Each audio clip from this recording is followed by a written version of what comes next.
sort de cet homme. L'esprit impur le fit entrer en convulsion, puis, poussant un grand cri, sortit de lui. Ils furent tous frappés de stupeur et se demandaient entre eux: qu'est-ce que cela veut dire? Voilà un enseignement nouveau donné avec autorité. Il commande même aux esprits impurs et ils lui obéissent. Sa renommée se répandit aussitôt partout, dans toute la région de la Grèce.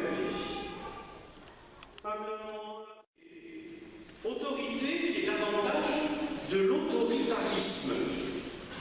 Ces doctrines s'imposent et malheur à ceux qui n'adhèrent pas à ces doctrines. L'autoritarisme devient alors violence, violence dans les mots, dans les actes, avec souvent des sanctions et des punitions pour ceux qui ne veulent pas entrer dans le moule. Dans l'évangile d'aujourd'hui, il est question d'un enseignement donné avec autorité.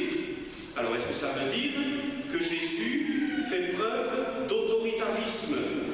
Bien sûr que non. Parce que l'autorité de Jésus ne s'impose pas. Je dirais plutôt qu'elle en impose. On va essayer de regarder de plus près ce qui se passe dans cet évangile. Jésus est là et il enseigne la parole. Les personnes écoutent Jésus et elles sont frappées par ce qu'il dit. Elles sont frappées par ses convictions et par la vérité qui semble sortir de ses paroles. On imagine fort bien Jésus proclamer la parole avec tout son cœur, une parole sortant du cœur même de celui qui est le Verbe fait chair, la parole de Dieu. Nous le savons et nous le croyons, Jésus est la parole. Et lorsqu'il parle, eh bien il se dit, il se révèle, et il révèle le visage du Père. Et il arrive à convaincre ceux qui l'écoutent, parce qu'il touche leur cœur.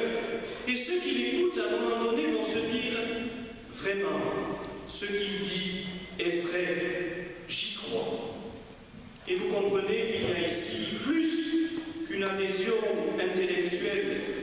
Il y a une adhésion du cœur qui sait que c'est vrai. Cette expression d'enseignement donné avec autorité revient une deuxième fois. Mais entre les deux, il s'est passé quelque chose. Jésus a posé un signe, et un signe extraordinaire. Il va chasser un esprit mauvais qui tourmentait un pauvre homme. Alors vous avez vu au début, il y a d'abord la parole qui est proclamée, qui est enseignée. Et cette parole, ceux qui l'écoutent y croient. Et puis ensuite, il y a la même parole, mais qui est en acte. Une parole vivante qui donne vie et qui prend vie en faisant ce qu'elle dit. La parole est puissante parce qu'elle fait ce qu'elle dit. Un enseignement donné avec autorité est un enseignement qui produit du fruit et dont l'autorité, la vérité s'impose, mais non pas quelque chose qui écrase, qui nous oblige, mais comme une force qui libère, qui ouvre les yeux et montre un nouveau chemin de vie. Les scribes et les pharisiens, ils enseignaient eux aussi la parole de Dieu. Et cette parole de Dieu, ils la connaissaient même par cœur. Mais beaucoup de ces pharisiens et de ces scribes enseignaient, oui, ils enseignaient, mais ils ne vivaient pas ce qu'ils annonçaient. La parole de Dieu, frères et sœurs, n'est pas un ensemble de connaissances, de doctrines ou de préceptes qu'il faut acquérir pour être sauvé. Elle est adhésion de tout l'être dans sa volonté et son agir. Et sa mise en pratique de cette parole de Dieu sera source de joie profonde, mais aussi signe visible que cette parole produit du fruit. Si nous annonçons la parole de Dieu comme on enseigne un cours de mathématiques,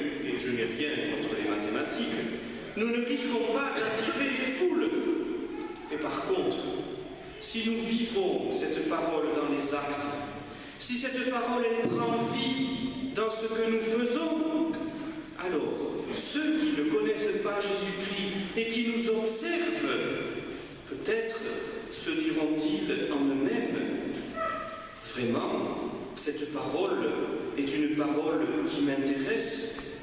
C'est une parole que je veux connaître et à laquelle je veux croire.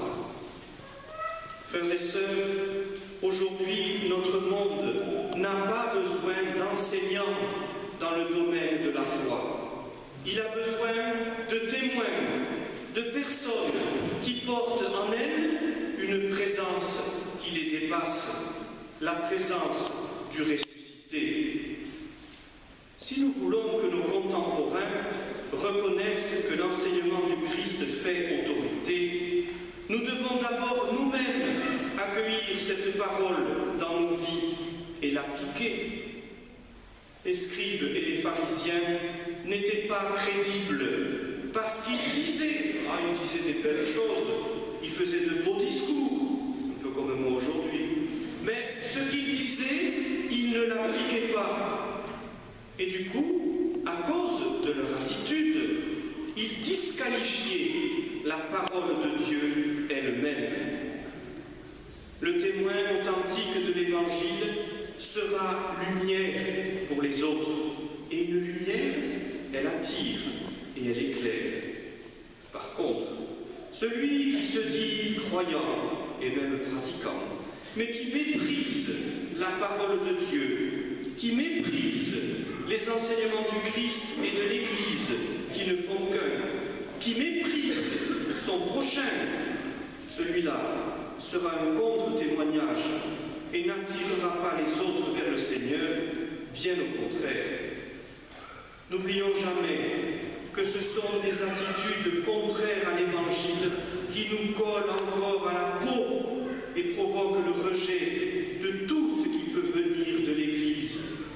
Ah oui, quand on parle de l'Église, c'est l'Inquisition, c'est les croisades, les prêtres pédophiles et toutes les horreurs que l'on peut voir.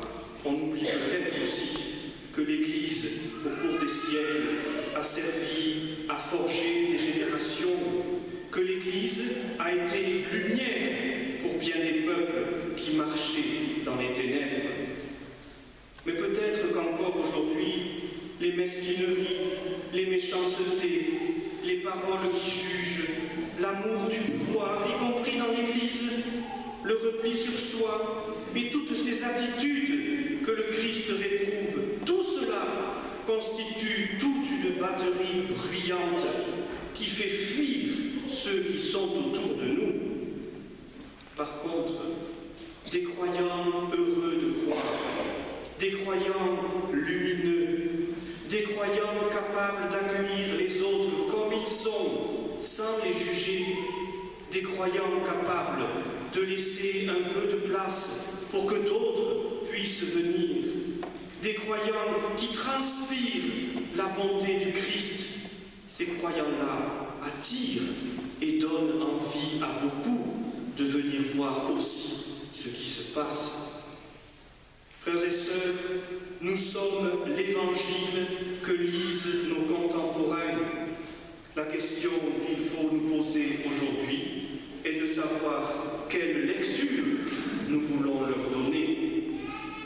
Le message qu'est l'Évangile fera autorité si nous laissons le Christ vivre en nous, si nous savons faire preuve de foi absolue en celui qui est Dieu fait homme, parole vivante donnée aux hommes pour qu'ils aient la vie